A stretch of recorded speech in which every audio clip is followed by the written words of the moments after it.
છેલ્લા એક અઠવાડિયામાં દેશના લોકતંત્રના પાયા હચમચાવી નાખે એવી જે ઘટના વિરોધ પક્ષના નેતા અને જનનાયક આદરણીય રાહુલ ગાંધીજી દ્વારા 3 થી 4 દિવસ પહેલા પ્રેસ કોન્ફરન્સ કરી અને આ ઇલેક્શન કમિશનની પોલ ખોલી છે। આ ઇલેક્શન કમિશન એને લોકોના સુખાકારી માટે જે કામ કરવું જોઈએ, દેશની સુખાકારી માટે જે કામ કરવું જોઈએ, એના બદલે ક્યાંક ઇલેક્શન કમિશન વેચાઈ ગયું છે અને ભારતીય જનતા પાર્ટીની સરકારના ઇશારે કામ કરતું હોય તેવું એ પુરાવામાં સાફ સામે આવે છે। જે વોટ ચોરીની વાત છે કે બિહારમાં જે જેન્યુઇન વોટર હતા તેને બાકાત કરી દેવામાં આવ્યા છે અને જે બોગસ વોટરો હતા તેને એડ કરવાનું કામ આ ઇલેક્શન કમિશને કર્યું છે। એમાં રાહુલ ગાંધીજી દ્વારા જે પુરાવો આપ્યો છે કે ભાઈ એક વોટર એ 10 જગ્યાએ વોટ કરતો હતો અને 10 જગ્યાએ તેના એડ્રેસ હતા,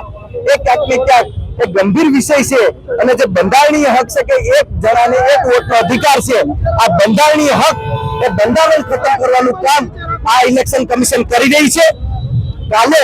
વિરોધ પક્ષના તમામ સાંસદો એ ઇલેક્શન કમિશનને જ્યારે મળવા માટે જાય છે ત્યારે આ સાંસદોને પણ ઇલેક્શન કમિશન એ મળતું નથી અને ભાજપના ઇશારે અત્યારે ભાજપે જે એજન્સીઓ ખરીદી લીધી છે એમાં સીબીઆઈ હોય, ઈડી હોય,